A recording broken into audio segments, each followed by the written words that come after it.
Dear students, this is Praveen Kumar Agarwal from Management Department.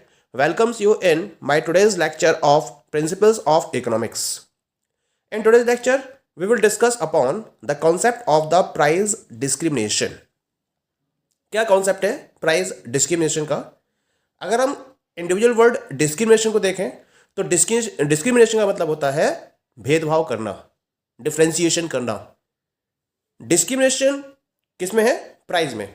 यानी कि जब कोई भी पर्टिकुलर सेलर मार्केट में सेम प्रोडक्ट को डिफरेंट डिफरेंट प्राइजेस पर सेल करता है तो हम इस प्राइस पॉलिसी को प्राइस डिस्क्रिमिनेशन का नाम देते हैं. कहाँ पॉसिबल है ये? अगर मैं परफेक्ट मार्केट की बात करूं तो परफेक्ट मार्केट में क्योंकि जितने भी सेलर्स हैं या जितने भी बायर्स हैं they are having the perfect knowledge about the market conditions, तो यहां हम प्राइस डिस्क्रिमिनेशन को फॉलो नहीं कर सकते. इम्परफेक्ट मार्केट में भी अगर मोनोपोलिस्टिक मार्केट की बात करें या फिर ओलिगोपोली मार्केट की बात करें तो इन मार्केट्स में भी डिस्क्रिमिनेशन के बेसिस पर प्रोडक्ट को सेल नहीं किया जा सकता, क्योंकि यहां भी जो सेलर्स हैं और जो बायर्स हैं they are having perfect knowledge about each other. It is only possible in the case of the monopoly market. केवल मोनोपोली मार्केट में ही ऐसा पॉसिबल है जहां एक मोनोपोलिस्ट सेम प्रोडक्ट के लिए डिफरेंट प्राइजेस को चार्ज कर सकता है, क्योंकि he is having the total control over the market, over the price of the product, over the output of the product. तो इसी वजह से वो ऐसा करने में कैपेबल होता है और वो क्या करता है, सेम प्रोडक्ट के डिफरेंट डिफरेंट प्राइजेस को चार्ज करता है. तो हम इस सिचुएशन को प्राइस डिस्क्रिमिनेशन की सिचुएशन का नाम देते हैं. कुछ डेफिनेशन इसकी हम स्टडी कर लेते हैं. अकॉर्डिंग टू कोर्ट्सो यानिस ने क्या कहा था? Price discrimination exists when the same product is sold at different prices to different buyers. यानी कि इनके अकॉर्डिंग प्राइस डिस्क्रिमिनेशन वो सिचुएशन होती है जहां सेम प्रोडक्ट को डिफरेंट प्राइजेस पर डिफरेंट बायर्स को सेल किया जाता है. ये तो बात हो गई कोर्ट्सो-यानिस की डेफिनेशन के अकॉर्डिंग. अब हम बात करते हैं अकॉर्डिंग टू रॉबिन्सन. रॉबिन्सन ने भी इसके रेफरेंस में एक प्रॉपर डेफिनेशन प्रोवाइड करी थी. क्या है ये definition? Price discrimination is the act of selling the same article produced under single control at a different price to different buyers. इन्होंने भी लगभग वही कहा. इन्होंने कहा कि जो प्राइस डिस्क्रिमिनेशन है वो सेम आर्टिकल को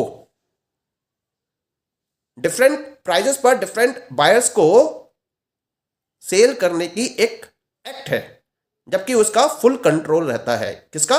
मोनोपोलिस्ट का. यानी जब मोनोपोलिस्ट मार्केट पर फुल कंट्रोल रखता है तो वो क्या करता है, सेम आर्टिकल को डिफरेंट बायर्स को डिफरेंट प्राइजेस में सेल करता है. तो हम इस एक्ट को प्राइस डिस्क्रिमिनेशन का नाम देते हैं. So the concept is clear. अब इसके कॉन्सेप्ट के बाद हम मूव करते हैं on the next topic, that is the types और degree of price discrimination. Degree का मतलब क्या है? Degree of price discrimination refers to the extent to which a seller can divide the market or the consumers and take advantage of it in extracting the consumers surplus. यानी कि degree का मतलब है कि जो मोनोपोलिस्ट है या जो सेलर है वो किस तरीके से मार्केट को डिवाइड कर रहा है या किस तरीके से वो कंज्यूमर्स को डिवाइड कर रहा है, प्राइस में डिफरेंशिएशन को फॉलो कर रहा है उसके बेसिस पर, और कंज्यूमर के सरप्लस को एक्सट्रैक्ट करते हुए मार्केट का या कंज्यूमर सरप्लस का कंप्लीट एडवांटेज ले रहा है. तो किस पर्टिकुलर बेसिस पर ये फॉलो करता है उसको हम प्राइस डिस्क्रिमिनेशन की डिग्री का नाम देते हैं. क्लियर? अगर इसके डिग्री के टाइप्स की बात की है तो ये 3 टाइप की अवेलेबल है. The first one is the first degree price discrimination. The second one is the second degree price discrimination and the third one is the third degree price discrimination. ठीक है? अब हम इन पर्टिकुलर डिग्रीज को one by one study करते हैं. पहले हम बात करते हैं फर्स्ट डिग्री प्राइस डिस्क्रिमिनेशन की. क्या मतलब है फर्स्ट डिग्री प्राइस डिस्क्रिमिनेशन का? क्या करता है इसमें जो मोनोपोलिस्ट है वो अपने प्राइस को इनिशियल लेवल पर हाईएस्ट लेवल पर सेट करता है.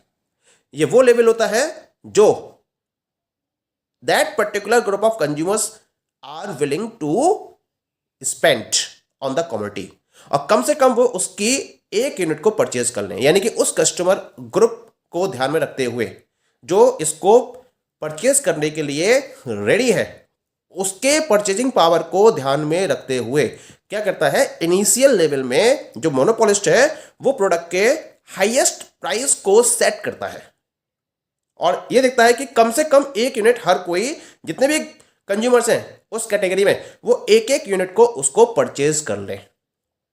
ठीक है, तो उसने हाईएस्ट लेवल सेट कर दिया। अब क्या होगा, जो उस पर्टिकुलर ग्रुप के बायर्स होंगे मार्केट में, वो क्या करेंगे, उस पर्टिकुलर प्रोडक्ट को परचेज करना स्टार्ट कर देंगे।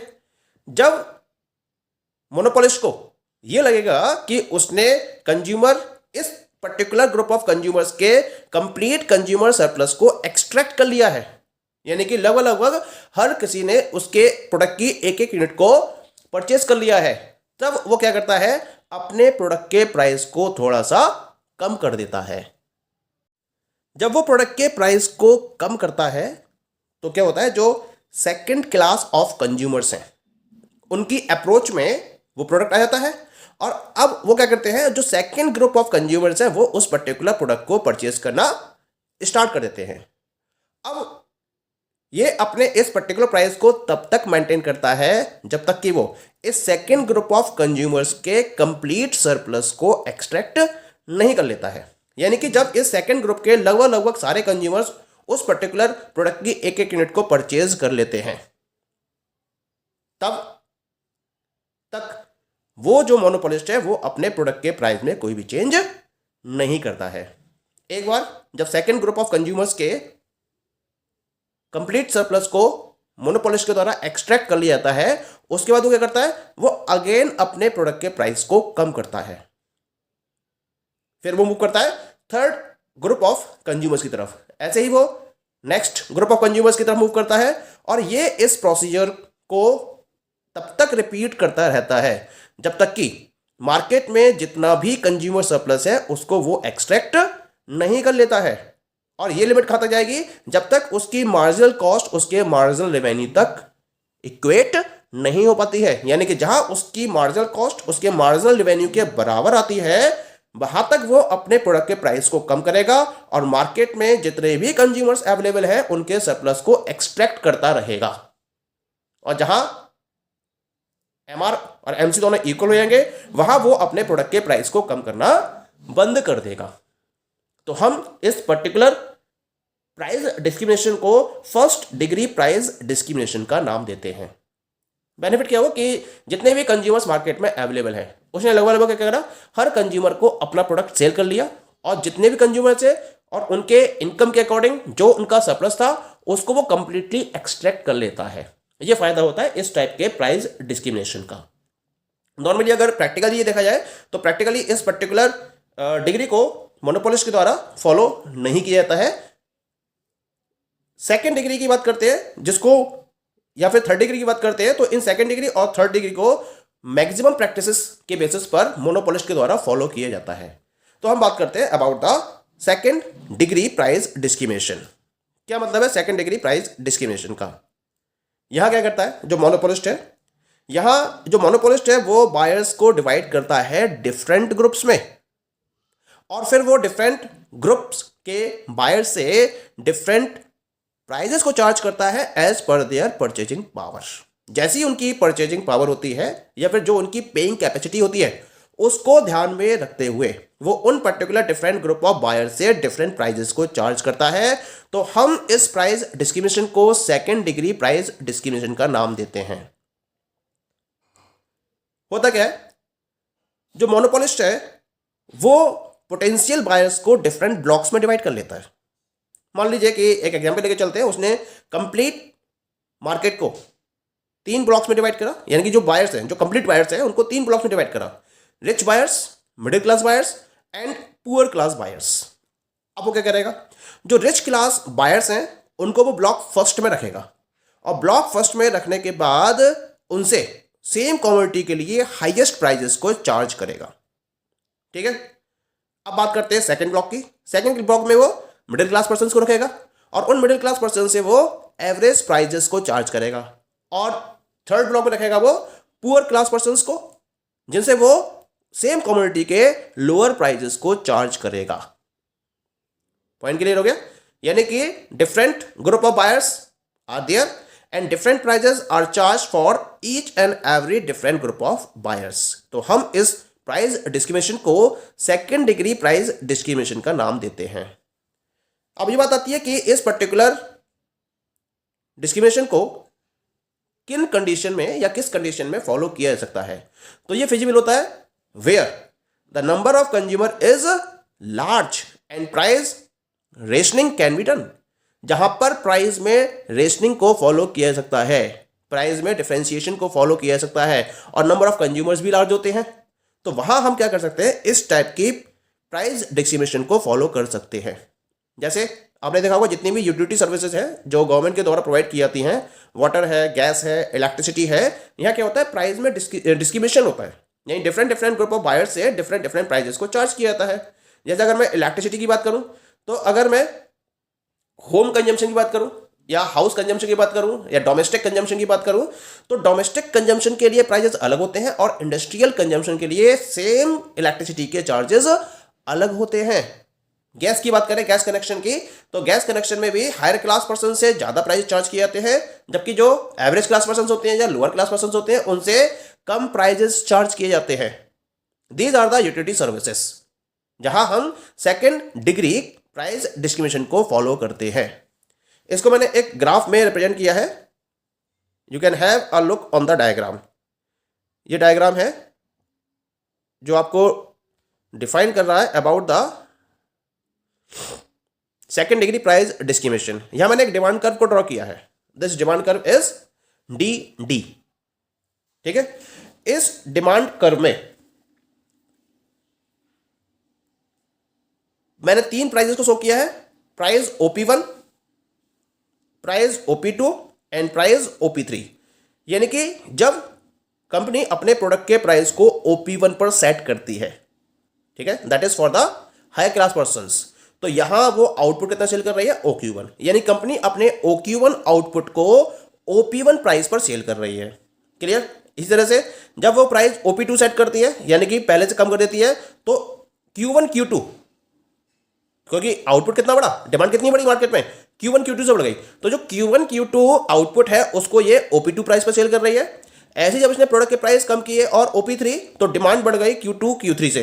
तो इसका मतलब जो Q2 Q3 यूनिट्स हैं उनको ये OP3 प्राइस पर सेल कर रही है, और इस तरीके से ये अपने रेवेन्यू को मैक्सिमाइज कर लेती है।